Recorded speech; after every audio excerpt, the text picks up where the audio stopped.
defines the game. Like there are definitely people that said one thing to my face and then lied and did something else, but to Yeah. me, like that's part of the game. So that's all fair. But yeah. Beast Games contestants are not just chosen, they are tested, placed in high pressure environments where every decision matters, every move is watched, and only the most resilient rise.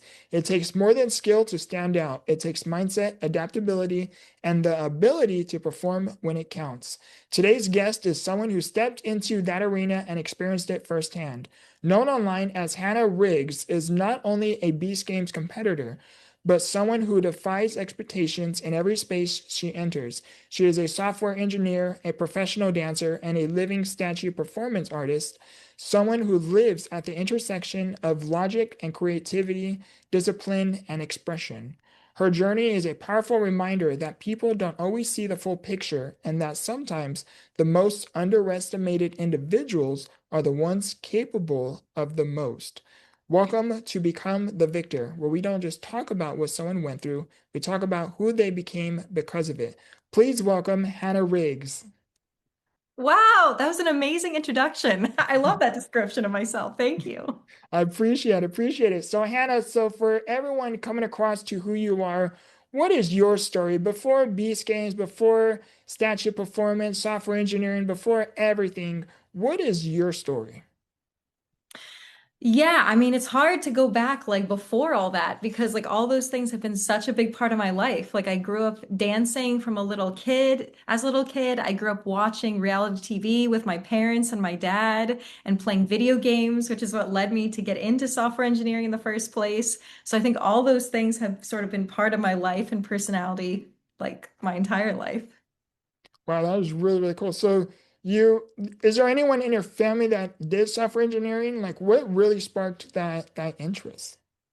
Yeah, so actually, my dad teaches computer science, but the funny thing is, as a kid, he would always try to push me to do computer science, and he'd be like, "Oh, just like write some code, just come over and write a Python script with me." And because he was my dad, and I kind of like didn't want to do what my parents wanted me to do, I actively like pushed that away and didn't start engineering until after college.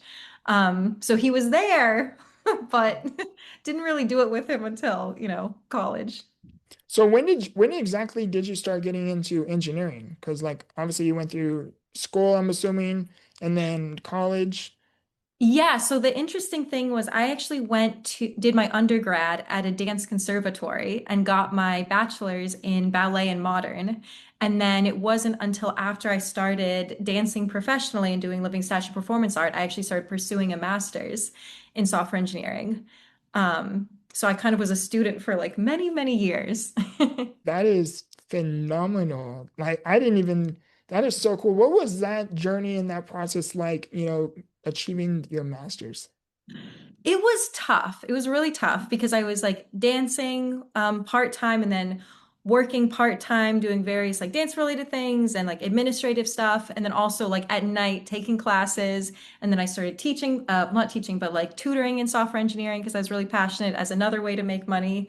So it was tough because it was like having multiple like careers at the same time and I really had to like grind to really like get to where I was. Like I remember one of the classes I took, they would release the projects for the week on Friday night. Instead of going out and doing anything, I would wait at my computer, like refreshing the assignment page. And then as soon as it came up, I would start working immediately. Because for me, I don't think actually engineering came super easily. It's like I like really had to work hard to get proficient at it. So I would need every single moment I had to work on those assignments.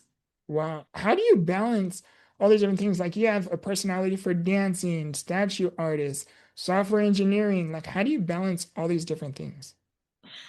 Yeah, so it's both a balance and also like they're also interconnected, kind of.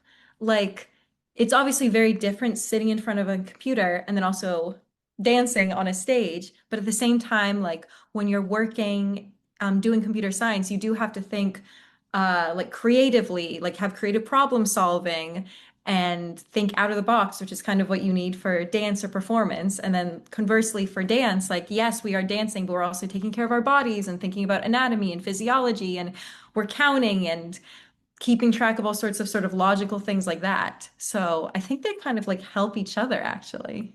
Yeah, that's actually very fascinating how you brought that up. Is what is actually something that you think is common in all fields that you do? Ooh. I mean, I do think thinking and working creatively is like all these fields share that.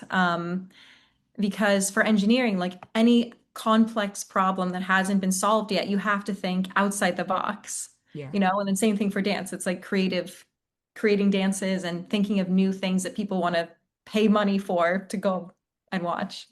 yeah.